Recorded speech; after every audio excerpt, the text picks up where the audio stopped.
Hello, everyone. I'm Adam from 3 Count Radio. Welcome, and here is my co-host, well, the host anyway, of Bolton FM 9 to 6, 6 to 8, Nine till six. That'll be Wednesday a 9 long to show. 6. Yeah, 9 to 6. Bloody hell. I'm off already. Here's me trying to plug it as well. Tell you, no one's going to listen. We started off well. I'm not listening to an 8-hour radio show. I don't care who's doing it. We've started off well. If you want to tune in and hear more of this from me, which you do usually hear every time I read out the pen results, tune in. It's Jim Bailey. How you Let's doing? move on from this train wreck of an intro. Dear me. Oh, and all you hardcore wrestling fans are like, who's this chump? It's like, well, it's that fella that just ring announces like A Company.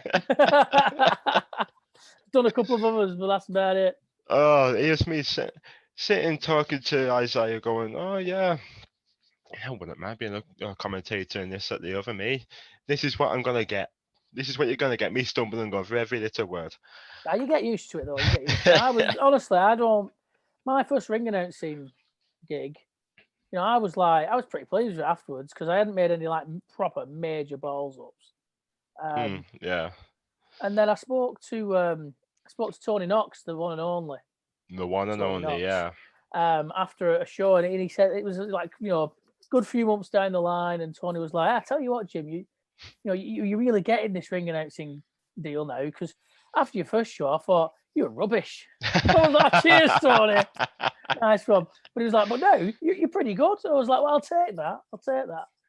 And actually, to be fair, after my first show, Tony was the first person to come up to me and actually start giving me advice. Everyone else just kind of let me tootle on my own accord, but Tony was the first person to actually come up to me and give me tips and pointers and don't do this next time. And this was quite good, but tell me what I was doing well, but what I needed to change up or improve upon. And I really needed that because it was the first gig I'd done, and all my experience of ring announcing was just watching other people doing it. Well, I get that. Yeah, I mean, as long as you get constructive criticism and not, oh, you're a shite or you're this. Oh yeah, no. As long as it's constructive. Yeah, there you go. But was. You don't need to just sit there and tell people what they want to hear because there's no improvement with that. Exactly. If you want people to be better, don't just let them carry on thinking that what they're doing's spot on because your first couple of shows, it's not gonna be. No, you don't expect yourself to be perfect. It comes with time, doesn't it? No, and the thing is, same with the commentary. My first commentaries were dire, and to be fair, I'm probably still not the greatest commentators in the world because I've only done about 5 or 6 shows or something like that. I don't know exactly, but I've only done about 5 or 6 shows on commentary, maybe 7. But I'm still kind of finding my feet with that, and then now I'm going to be putting a new partnership when This Is Wrestling fires up again. Nice. And I'm going to be switching roles from play-by-play to colour. So it's going to be that learning curve starting all over again. I think that'll suit you more, though, because I think you're more that kind of person. I think it might do. And on top of that, there's also the fact that it's going to be, because I'm still going to be doing the ring announcing. And it's difficult being the play-by-play because you're supposed to lead the show on commentary, but then be jumping off and on and off and on because you're ring announcing as a colour commentator.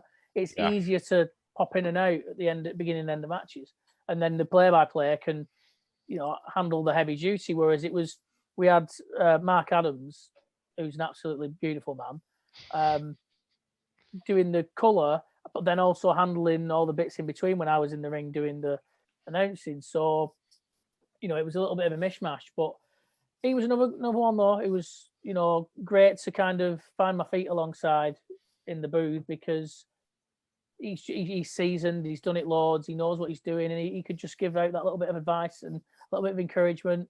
And he was nice and easy guy to be alongside. So it's going to be weird not being with Mark actually when everything kicks off again because I felt we were starting to build up a little bit of a rapport and a little bit of a like a chemistry.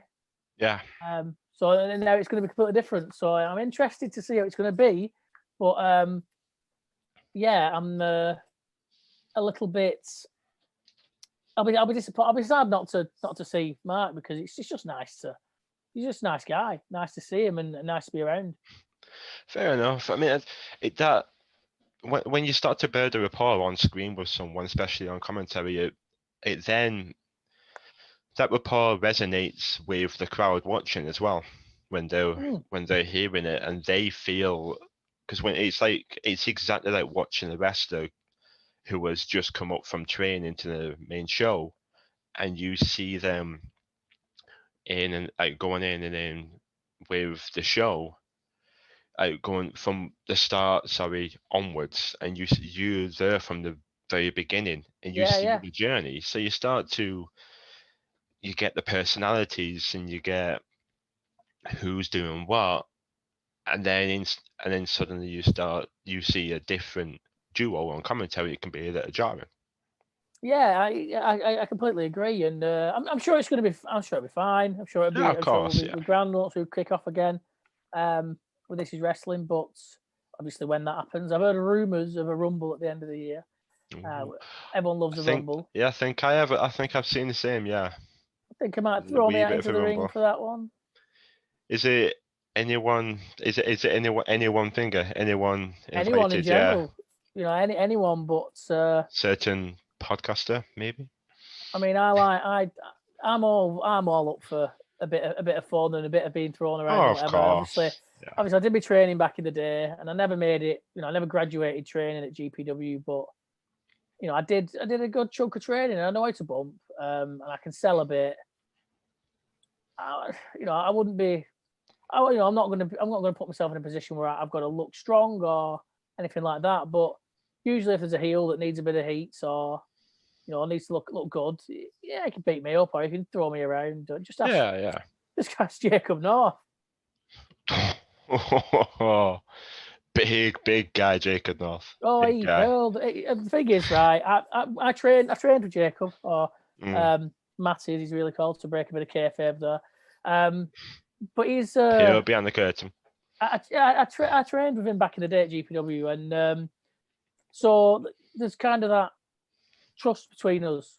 Yeah. So when he gripped me and hurled me out the ring, even though it wasn't planned and I didn't know it was coming, and as soon as he grabbed me and he started taking me that way, I just knew and I just went with it, and I've no issues with Matty doing that, because I trust Matty, and I know that Matty's not gonna he's not gonna hurt me, because I've gone through that process with him, countless times before, years ago. Yeah, he's top lad. He's great in the ring too. Yeah, great honestly, if you'd have seen Matty, if you'd have seen Jacob, when I first saw him back in training, and you looked at him now, you'd be like, "Who's this guy?"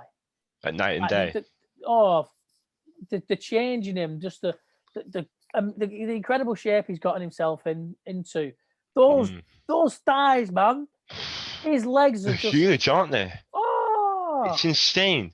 It's one thing my mum comments on all the time. She goes, the thighs, my mate Johnny, who I go to shows with when we're going just as fans, like, he saw Jacob North and was like, "Oh, he's a unit, isn't he?" Legs. And I was like, "Yeah, he is." And it's surprised me actually, because he's got like this pretty cool looking kind of double arm spike DDT. He does, yeah. Maneuver that he does as a finish.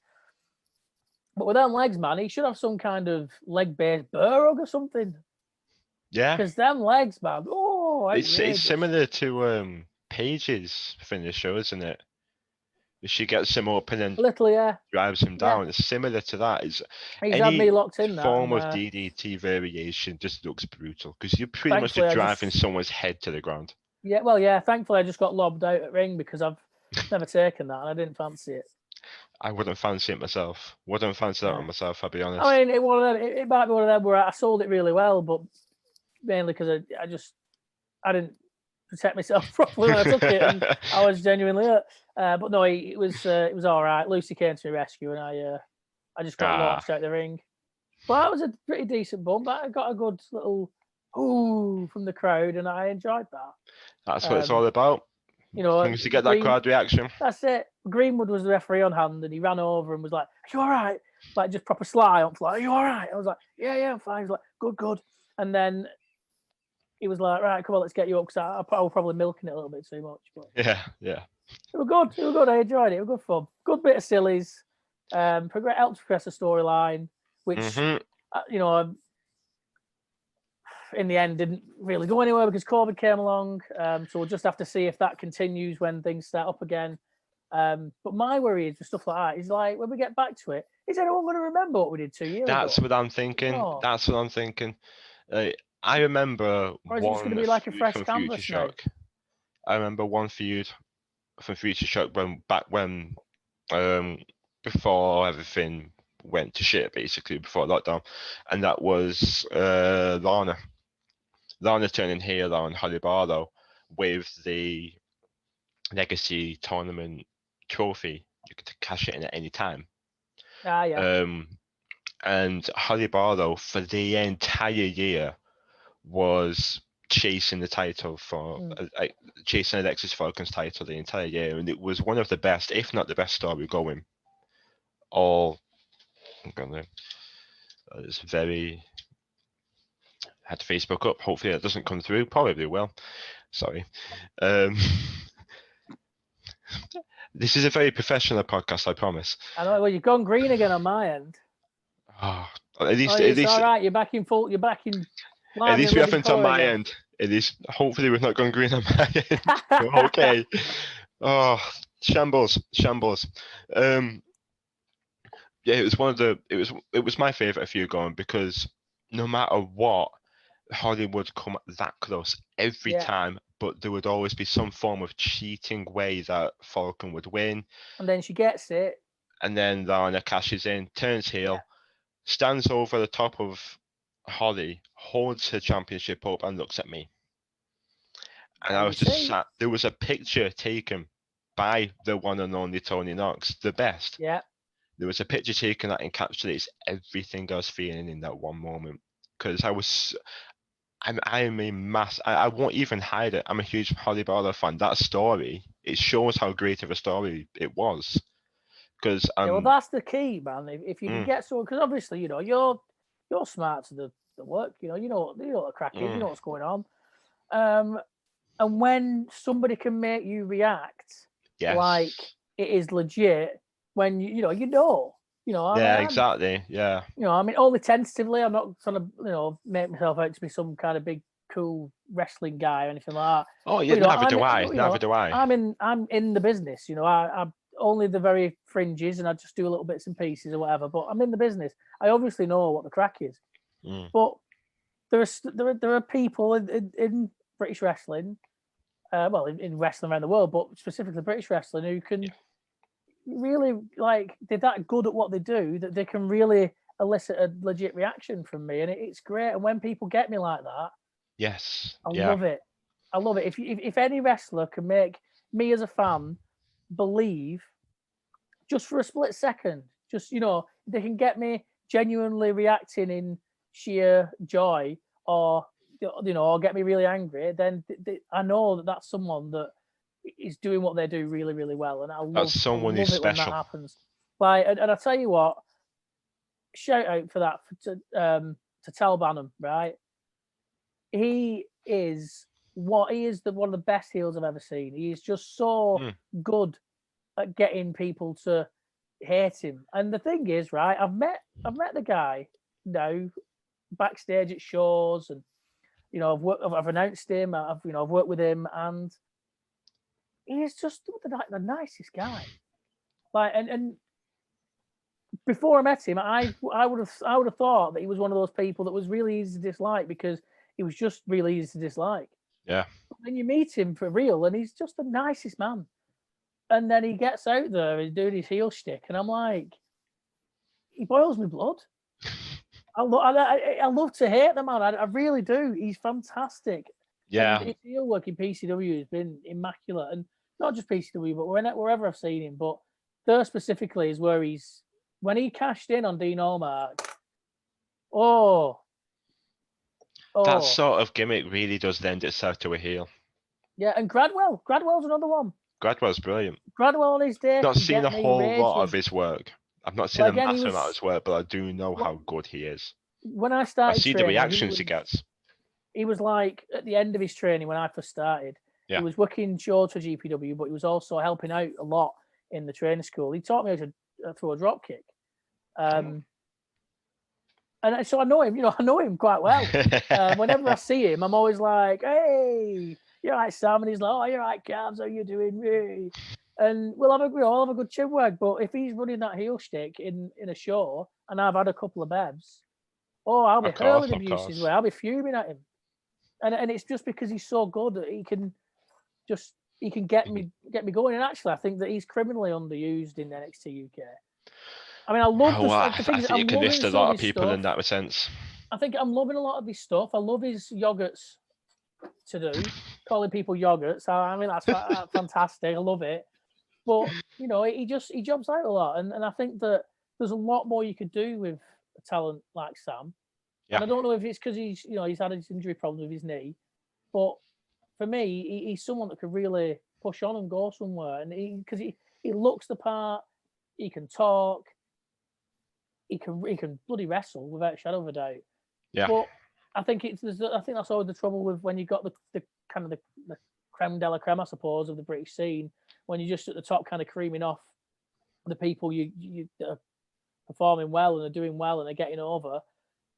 It's going to be different. You can't push them all. You can't. If you, as people, and it is chock full of talent. Said I forgot who it was. It might have been Jericho actually. If you push everyone, nobody gets over. Because that's exactly what they did. Yeah, what WWE did with the Divas Evolution. They just shoved a load of women out there, and it's like, oh look, women wrestling. It's like, you could have great, fantastic. Ago, not, We've been clamoring for legitimate women's wrestling for God knows how long. Yeah. No, it's not exactly what we want. We want legitimate women's wrestling. You give us too much to shout about all at once. Exactly. You've got to have a few. You've got to book them like the men. You've got to have a few jobbers in there. Book them like the men. Yeah, exactly. You've got to have a few people that are there to lose and make other people look good. Yeah, exactly. And if you look at the women in WWE, especially in NXT, the women in NXT right now are killing it, absolutely killing it, and they are phenomenal. I think NXT I find that the women in NXT don't overdo it. Yes, I think a lot of the men in NXT and in the Indies in general and in AEW as well, they overdo it. There's too much going on in matches, and maybe I'm just a little bit old school, but no, I agree. Sell a bit, man. Like, you don't have to get it up and think, like, you don't have to be getting up and doing stuff all the time. Just lie there and sell it. Make it feel like it means something. And I agree with you. Now, I've seen him work a few times, and I know he's somebody that's, he's a bit of a, what's the word? Indie darling. I can't think of the word I want, but he's somebody that people really like on the UK scene. Indie darling. Honestly, yeah, a bit of an indie darling. I don't like that term because I think that there's some indie darlings that have come from him absolutely fantastic, and they just world class. And in elements, I think that he is, but there's certain elements where I'm just like, it's too almost modern, maybe for me. I don't know. But Zack Sabre Jr. Not a massive fan personally. I don't like when I've seen him wrestle on TV, I've always been like, oh, interesting. When I've seen him wrestle live, at close quarters, it's like I've seen him. He'll be up in moves, and he's not selling the fact that he's just about to get power bombed. You can see in his mind, he's thinking, right, what's next? What am I doing next? Yeah. Where's my next flip coming in? And if someone's, because I saw him, he was in a crucifix, and the guy who had him in the crucifix did a full turn around the ring with him in this crucifix position before he hit the move.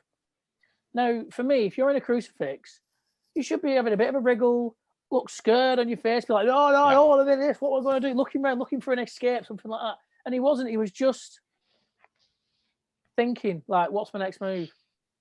The fans see that. Fans notice that. I did. Case in point, fans notice things like that, and I don't know if that's on his mind at that moment, but fans notice things like that. They notice the small things. No, don't get me wrong. When it comes to actually putting spots together, to be noticed. The dude's great, and he's good at putting moves together. I'm not going to sit here and say he's a terrible wrestler because I'd be incorrect. No, he's technically very sound. I don't like him. But yeah, because I can't connect with him. Yeah, I want somebody that pulls me in and makes me believe. And yes, so do I. I've never watched a a Zack Sabre Jr. match, sadly, where I thought where it's become believable for me, like legitimate, like, oh my god, I'm really excited about this. I'm angry about that, or I'm really, really pleased about that. He's just kind of there doing his thing, and yeah. Yeah, I watched him once. I do remember watching him at Wrestle Kingdom a few years ago. The only Wrestle Kingdom I've ever watched, pretty much. I don't know. I couldn't. There was just something about the match I couldn't connect, and I feel I've nothing against technical wrestlers. Nothing against technical wrestlers. Chris Ridgway is a technical wrestler, and he's one of my, if not my favorite, in the indie scene. Yeah, there's been some amazing technical wrestlers. I've always actually been quite a fan of technical wrestlers. Daniel Bryan, but Daniel Bryan will make it legit, man. You care about Bryan. Yeah, he makes you believe. Take his match against Roman at the Elimination Chamber. Perfect. Yeah. Perfect. Yeah, it was just perfect. It got the fans riled up because Roman rigged the contract so he could just walk in fresh. But he had to believe him for a second that he was going to do it. Of a moment, little moment, and Roman sold it perfectly. Yeah, and Drew's really good at making you believe for me. And then, case in point, I know you don't necessarily agree with this, but that match with Goldberg at Royal Rumble had some moments in it that were like proper drama. Really like, oh my god, he's going to feed. That's it. Oh, it's not. It's a I watched it back, and I have nothing against that match. I think it was a perfect opener. For an opener to a show, I thought it was a perfect opener because it warms the fans up. And it was what it was. Believable. It was a spot fest, believable match. I have nothing against that. For me, it's about... It had that element of, Goldberg can win at any moment here. It had that element of believability about it. And people say, people slate Goldberg. And all right, is Goldberg the greatest wrestler ever? Is he? Oh, God, is he balls, right? No. But I tell you what, you can take your Young Bucks, you can take your Kennys, you can take, all these amazing technical wrestlers, right? And some of them... Best in the world. Yeah, you can take all these amazing people who can do all these flips and they can do all these cool spots. And Matt Riddle, right? Mm-hmm. I'm not minding Matt Riddle at the moment. Now, hate his gimmick, but in the ring is fantastic. I wish he'd wear boots, but that's just a personal point, right? In fairness, that little spot where he flips them off. Yeah, that's cool. One day I've just got this thing of one day he's going to turn an ankle, and it's like if he were wearing boots, that wouldn't have happened, and now he's out for 8 months or whatever. I'm surprised he hasn't already, to be honest. Yeah, and the thing is, if you're in the ring with boots, right, and your opponent isn't wearing boots, why don't you just stamp on the feet? Yeah. I mean, there's a lot of matches that stamp on his break all his toes. If you've got a 250-pound guy, just stamps on your feet in boots. You get someone that weight on your feet. You get someone that Bobby Lashley or Braun Strowman. Exactly. Braun Strowman just stamped on his feet. That's it, over it. But he was doing all the thing with the calling out Goldberg. Now, whether or not it was a work or whether he was trying to put almost shoot himself into a work and get himself a big match. I personally think it was a work. But a lot of people online seem to take that as very legitimate. Matt Riddle having a pop at Bill Goldberg. I wouldn't mind that match either. No, I tell you what, right? When it comes to technical ability and maybe even safety in the ring and whatever, maybe there was a point to be had. But what Goldberg did, and what nobody seems to mention these days, and he did it better than he did it better than I'd say 99% of people that have ever stepped in a ring, is he connected with people. He got over his sin. And people go, he wasn't really that over. Yeah, he was. Oh, God, he was. 100%. Watch him. Goldberg. Watch him not only in that match against Hogan, because of course it was a match against Hogan in front of loads of people. It was for the world title. People might not have been expecting a change, yada, yada, yada. Go back and watch his US title win against Raven. And watch how people reacted to that. People were going. Goldberg is one of WCW's biggest success stories. Yeah. Because they saw a wrestler who they knew he couldn't wrestle. He was limited. Of course he couldn't. So they put him out there, give him 5-minute matches, bish bash boss, suplex, jackhammer, 1, 2, 3. But if you put him in with the right person, But there you go. you could get a longer worked. match out of him. It DDP worked. got a great long match out of him. I When felt you that, Regan exposed him. yeah, but I think that was just Goldberg kind of exposed himself. I'm on Regal's side in that you can't. I'm on Regal's Can't side. beat himself up, you know. But I think again, that's just they put somebody in a position where he wasn't ready to be in, and that's the result of it. But you know, he had a great match with DDP when he was champion, defending the title. If you look at crowd reactions, ticket sales, you can't deny how over Goldberg was. And I get that. And the thing is, there are still a lot of people, and especially because WWE is different from the Indies and then from NXT and things like that, because it's mainstream. It's mainstream fan base is its key to making money. Yeah. And there is still a lot of that mainstream fan base that still go gooey-eyed over Goldberg. You know, they just do. They just do. And they make money over Goldberg, so there's no surprise as to why they're bringing him back. They make money over him. Simple as that. It's all right being able to do 12 flips and shit, and it's all right being an amazing technical wrestler, but are you over? Are you actually going to make money? Can you get bumps in seats? Exactly. Can you get bumps in seats? Can you make money? Goldberg does. And Goldberg does. Brock Lesnar. Suplex, F5. F5. But that's booking. That's there you go. Lesnar's booked. That's what he does, though. Booking or not, that's what he does. So do I. I hate him, but I love him. But he makes money. When he wants to sell for somebody, or when he is told, when he's allowed to sell for somebody, frig me, man. Some of the matches that guy's had have been fantastic. Like AJ Styles, did he have a match against Daniel Bryan, right? Did he have a match against Daniel Bryan? Am I mistaken there? Or did he? I'm sure he had a match against Daniel Bryan. I think he did, yeah. I think he did. But his match against AJ was fantastic, though. His match with Styles was spot on. His main event at WrestleMania with Kurt Angle back in the day. Oh, what a match. Kind of knocked himself out, but what a match. And I'll tell you what, his match with Goldberg at WrestleMania. I went ballistic. Both myself and my mate both jumped out our seats. Which WrestleMania was that? Was it 30, 31? 30, I think, whichever one it was. After for the Universal title, it was only about 9 minutes, but it was the perfect. Probably not even that, but it was perfect. But it was absolutely perfect. It was what it should have been back at 20. It was two big Goliaths having a good old brawl, chucking each other about, slapping each other into ring posts, and the like. It's a massive hoss fight, but it was everything it should have been. It did its job. It was everything it should have been. The match at Survivor Series where Goldberg beat him unexpectedly. Man, you show me a match that has gotten that kind of reaction. Exactly. Oh, people were losing their brains over it. I literally sat for about 5 minutes just staring at my computer screen where I've been watching it on the network going. We had my PC downstairs, big TV downstairs, and everyone round. We were dumbstruck, absolutely dumbstruck. Yeah. Just like crazy, man. Amazing. Crazy. But honestly, wrestling has evolved. To the point where it's the work rate era, 100% work rate era.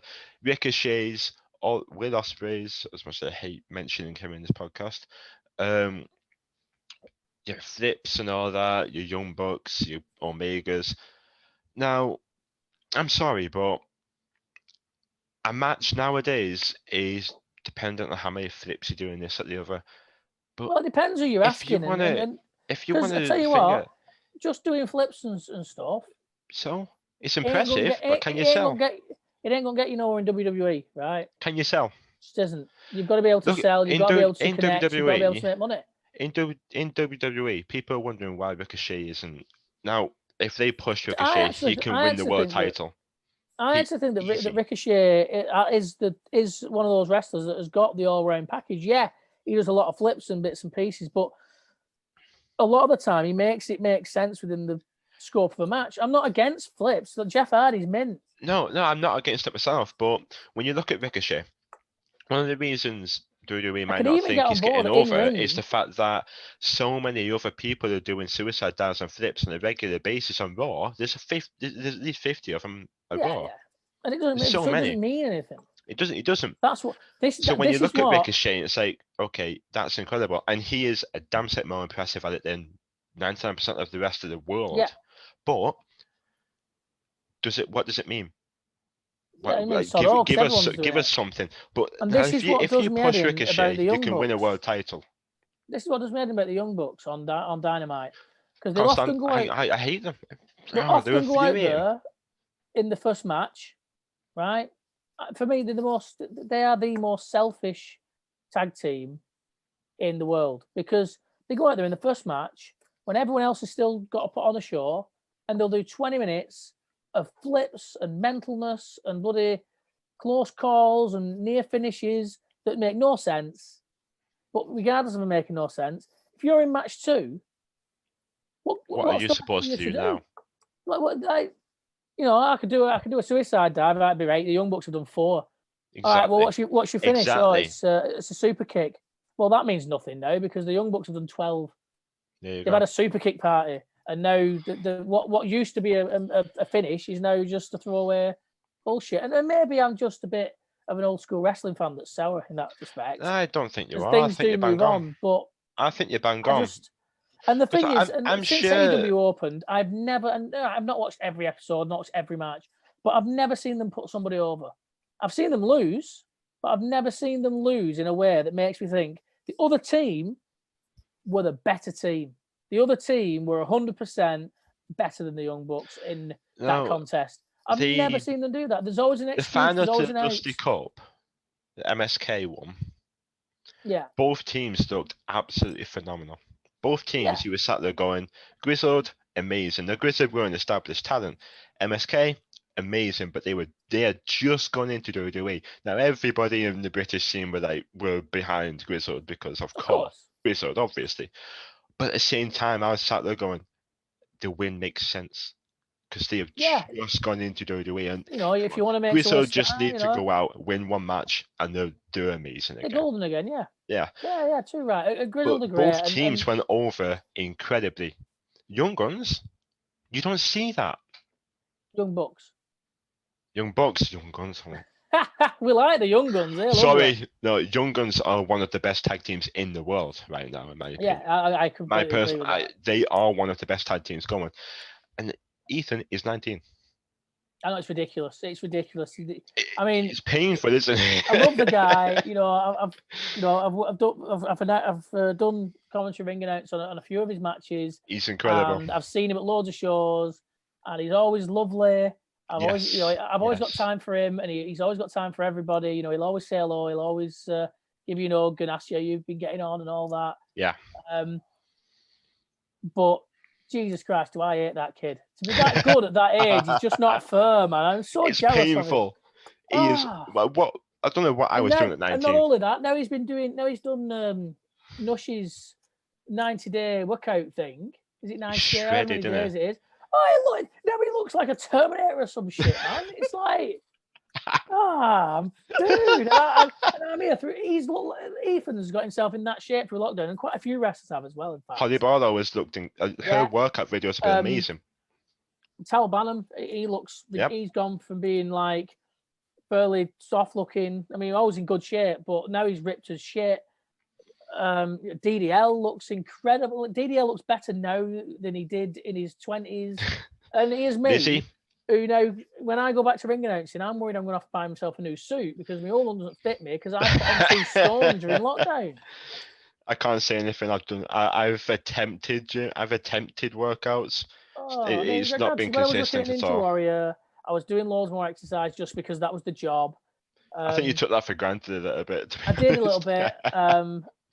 I was doing 10 miles a day without even realising it. Yeah. Walking around the court going, don't do that, stop doing that, don't do flips, stop dangling off that with your legs. Get down now, hey, you. But then while it was quiet, I'd be jumping on stuff, doing pull-ups and doing whatever and dangling off stuff with my legs. Why not? You're going to do it when it's there, aren't you? Yeah, exactly. But now I'm behind a desk piling on the pounds. And it's not good. It's not good. The girlfriend's all right, though. So she's like, oh, you're fine. Don't worry about it. So at least there's that. At least it's that.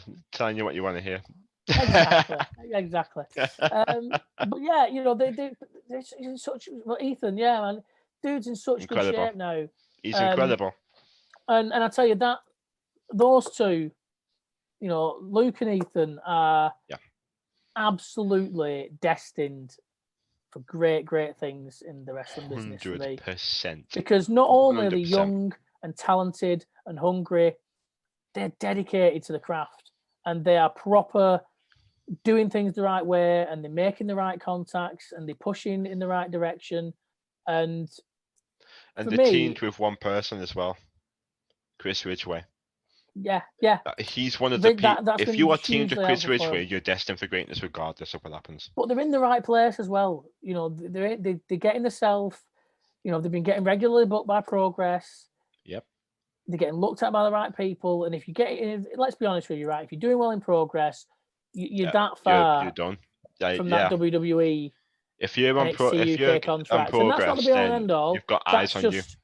But if they can get into WWE NXT UK in the next 2 years, which I think they will, I guarantee they will be in America within the next 5 years. Yeah. And if not, there's no justice in the business. I agree 100%. I could not agree more. They will follow Grizzled in that way because they are just that good. They are just that good. He is 19. He's already been shown on the WWE network. Yeah.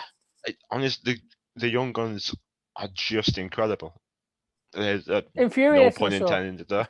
They are just amazing. They are great. Yeah, they're great. And just a note on the Grizzled veterans. Obviously, they've Ethan's come out of that school. He's come out of the Fighting Spirits school, and it's such a tragedy that that's not going to be happening anymore because that was such a good school. Some amazing talent came out of that school, and I wasn't part of that school, but I've seen, and what they've got is such a great camaraderie. Anyone that came out of that school, you go to a show, if you work at a show, man, anyone that's on Fighting Spirit, they'll have a big Fighting Spirit photo, and nobody else is it. Just the Fighting Spirit guys. They'll go and have a Fighting Spirit photo with all with the hoodies on, and it's just such a good camaraderie.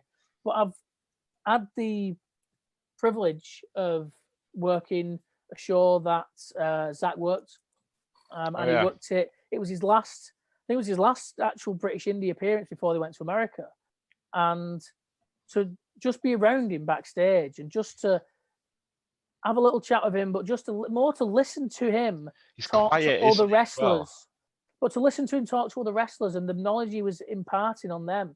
Yeah, it's like, this is how you want to do this. This is how you want to do that. And I don't think you mind me saying it. He was having a chat with Joey Ayers, and Joey was just you could see him just filtering all this information out of him and being like, what about this and what about that? And I was looking at it and I was like, there's so many people on the show today, and Joey is the only one I've seen really picking that brain, man. He's experienced in and of himself, but and he is, and he's seasoned on the UK scene. He knows. He knows if there's somebody that's done something that you've not, even if they might not be as experienced as you, but if they've had an experience that you've not, there's something to be learned there. I agree. I agree. Doesn't matter how experienced you are, there's always something to learn. He's a great guy to be in a car with. Is Joey? I love being around Joey. Because he's such a great guy. Again.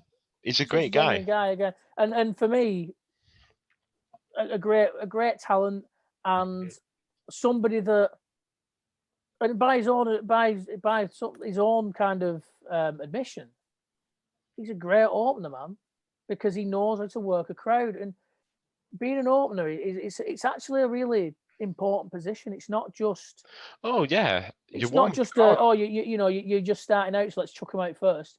You need to be warming that crowd. You need to be working that crowd. If you have a bad opener, the crowd's like dead. What's next then? Yeah. And then you leave that for the second match. But a good opener, opportunity. A good opener, man, and you will get people fired up. One of my favorite openers of all time is AJ Styles versus Shane McMahon at Mania. Yeah, got people going, man. What a great match that was. But they didn't do too much. It was perfect. Seth Rollins versus Brock Lesnar, and Paul Heyman came walking out going, nope, we're having it now. Yeah. Also, again, perfect. Absolutely, because again, as soon as you see him walking down, the crowd is fired up. All he needed to do was walk down that ramp, and the crowd is amped up straight away. But you can't. But it's that thing. It's getting them in. It's getting them ready. And it's getting them used to being involved. But you don't want to burn them, and that's why I'm I can't stand pretty when sure. the new books come out. The young books come out first for AEW shows. It's like, right. Don't get me wrong. They're not my favorite tag team, as it might be apparent to people watching now. But in AEW, right? In AEW, people love them.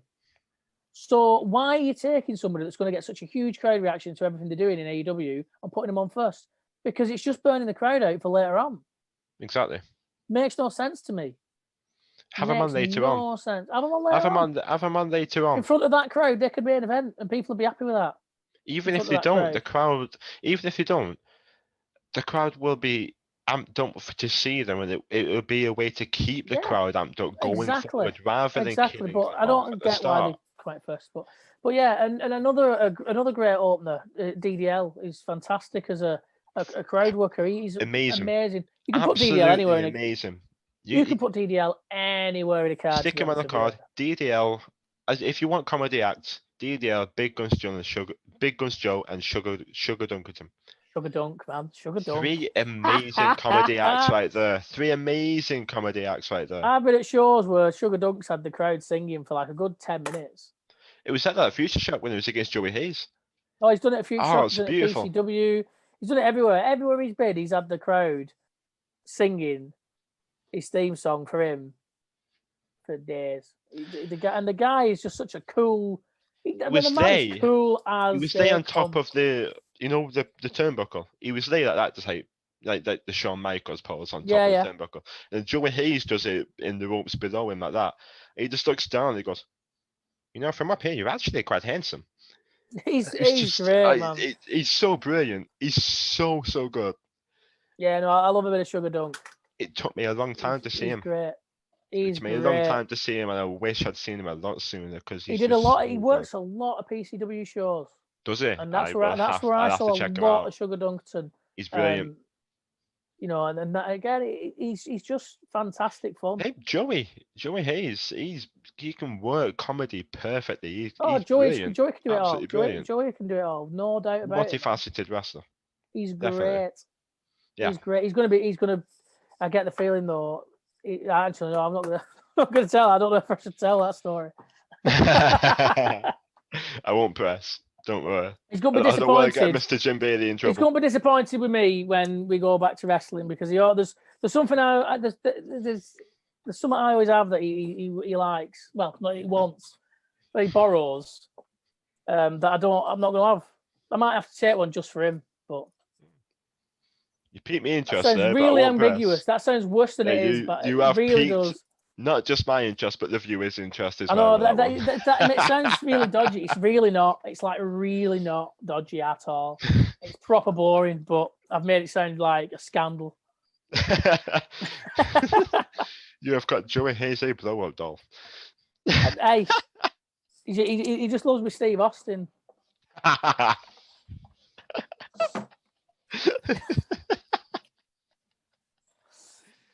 So what's your currently right now? What would you say your opinion is on the dynamic between WWE and AEW? What would your opinion be? I think that they do. I love the fact that there's two companies that are capable of putting out real money contracts. Yeah. That's good for the business all around. It's good for the workers. It's good for everyone. It's good for the fans. So you've got a real choice. Mm-hmm. I think that AEW is very much. I think it's still a little bit niche. I think there's a danger of it slipping into a bit of a TNA role. I thought that from the start. I think they've got more potential than TNA ever had to be. Yeah. To really push WWE, but WWE is still number one by a country mile. I think it always will be. I think that it's too late now. It's never too late. If you think about when WCW came around and had that real push, WWE were well established. 80 days, wasn't it? A long, long time, and they had the 83 weeks. Although I'm reading the Nitro book at the moment, and that's got it. I think that's got it longer. I think it says 85 in there, but whatever. Give or take. But anyway. And they had that push and they had to cover for a while. the thing is, people get too. I think that the danger with AEW is that people get too excited over small milestones, and if you get too excited over the smaller milestones, there's less chance of you making the bigger ones. AEW beating NXT in the ratings, that is not AEW. That is not people thinking AEW is better than WWE. It's not AEW being number one. If they start getting better ratings than Raw and SmackDown, fair enough. But you've got to remember that NXT is the third brand of WWE, and as much as people might say it's not the developmental anymore, it's still the third brand. It's still the third brand. It's not as It's strong. a weird one, that isn't it? It might not be developmental anymore, but it kind of still is developmental. Yeah, it's still the third brand at the end of the day. It's not as big as Raw. It's not as big as SmackDown. It's still got the new signees. Taya Valkyrie, for example, the new signee, she's going to NXT rather than exactly. Raw. So the new signees are still going to NXT. Yeah, of course they are. And it is still third brand. So it's still got that. Like, it is. It's not pure developmental because now you've got all these. You've got NXT UK, and you're gonna see these NXT, insert country here. I think you're going to see more of those popping up around the world once. Well, India, aren't they? They're NXT India. I think we'll get, and that'll deal with because obviously NXT UK deals with European talent as well. Yeah. I can imagine that NXT India will deal with a big area of Asia. Yeah. I think they should set up an NXT USA. As much as they've got NXT in USA, it makes sense because you're almost giving Asia and the United Kingdom an advantage in a way because they've got that extra level of developmental then.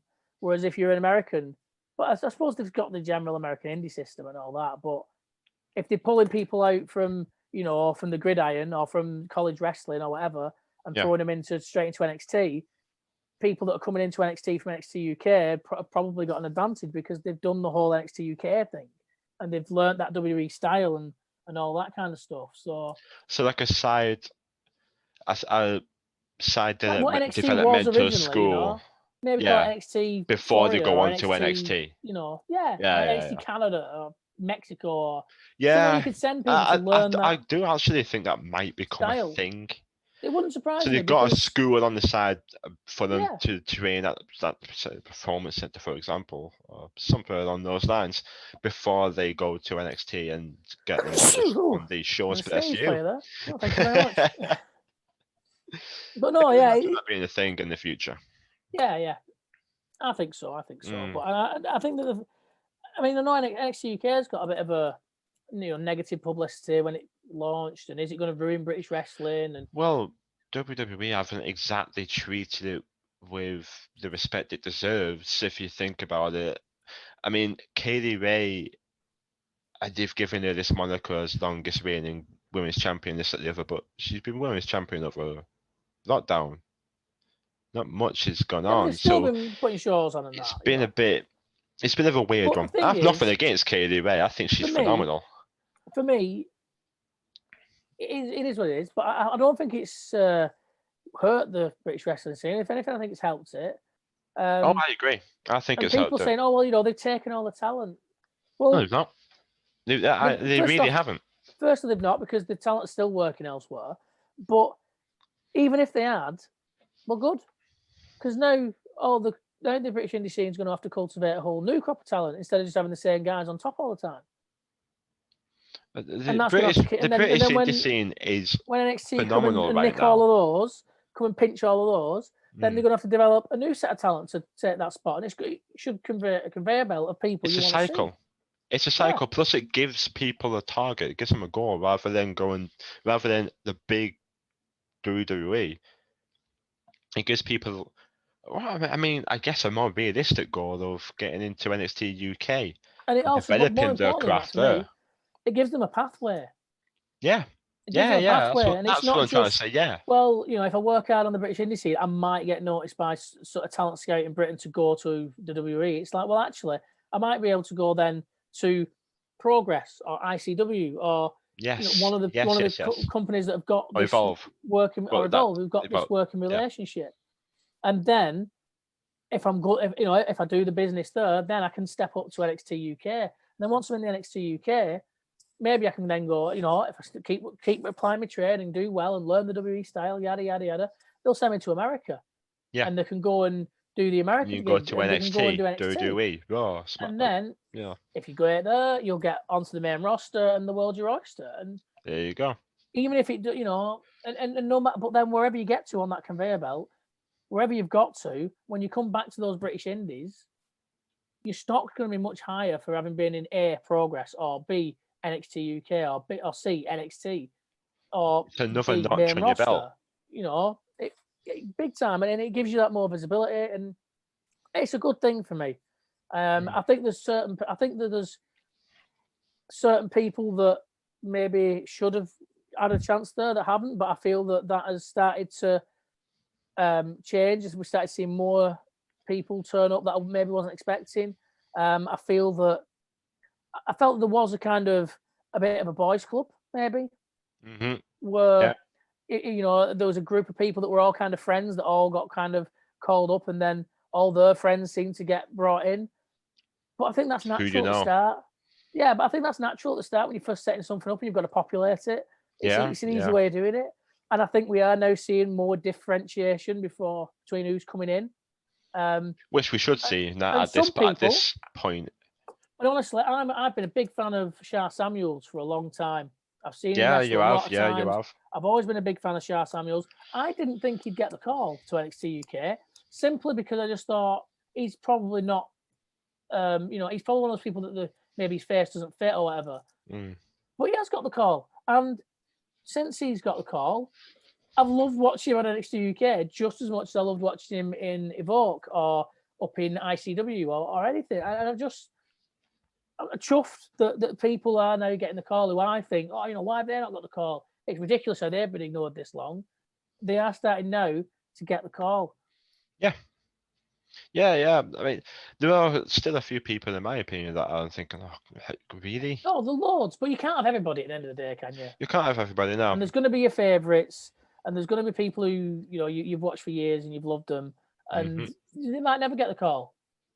But you can't have everybody. There's a finite amount of spaces within those promotions, and they are actually quite crammed in general anyway. Yeah, of course. And there's people that might be seen as being too old now to get that call, or there might be people whose face just doesn't fit, or there might be people who stylistically aren't quite right, or the old adage, they might be too small, whatever. There's so many different reasons why so many different people, and there might be people who've had that opportunity and gone, I'm not bothered. Yeah, exactly. It's a hobby for me. I'm not bothered. I've got my proper job and my family and yada yada yada. So, who knows? I think the old adage of the too small might be getting a little push. I mean, in the main roster, roster, it's still, I think they still have that. It's much less of a thing. It's much less of a thing than it used to be, without a doubt. Look at Adam Cole, Johnny Gargano, Tommaso Ciampa. This can go on. I'll tell you what, though. I think that there is something to be said for having two big dudes slugging away at each other. That heavyweight wrestler archetype. Oh yeah, there's still that. I love it. There's something a bit larger than life. There's not enough. There's not enough for me. Larger than life guys in there. With charisma. Your Braun Strowmans. With charisma. Yeah. Because I think Braun's might not necessarily be the best workers. Might not necessarily be the best, most technically gifted people. They're not going to have a Dave Meltzer 12-star match in the Tokyo Dome, brother. But they will draw and they'll just catch the imagination. Volta. He's one. And man, I would hate to be in a ring with that mofo because so with that, his chops are. Hey, if you want someone who makes it look legit, Walter certainly does that. 100% does, yeah. I won't be queuing up to take one of them chops, mind. But no, never would I. I mean, I wouldn't queue up to take a chop off Luke. Never mind Walter. No, not really. No, he can chop a tree down. He's definitely 100%. But then I have obviously during my training stages of my wrestling adventure, I took a few chops and they're not as bad. They sound and they they hurt for a bit, but they like it's like when you get slapped really hard with a football in the thigh when you're playing and you got your shorts on, and it's like always horrific. agony. It's agony for like 30 seconds, and then you're worried about it, you're all right. You're not down. It's not like Especially when you've got the adrenaline. It's not like catching one in the Crown Jewels, is it? Yeah. Yeah, I don't want to talk about that one. We've all been there. We've been there. Oh, that's I was five-a-side goalkeeper for a good few years. It's PTSD for every guy getting caught in the Crown Jewels. It's a rite of passage for all boys that play football. Is at one point you're going to catch it in the nads and you're going to crumple up and be in pain. I remember once playing Edson volley to a group of lads, and I swear to God, they pinged the ball. They pinged about 10 shots at me in 2 seconds. Boom, bada boom, bada boom. Not one went in. Just every single one of them got pinged off me. I had to walk home. I had to walk home looking like a lobster because I was red from the ball being pinged off. Every single part of my body was painful. I was hobbling home. Well, as long as you kept about though, that's the main thing.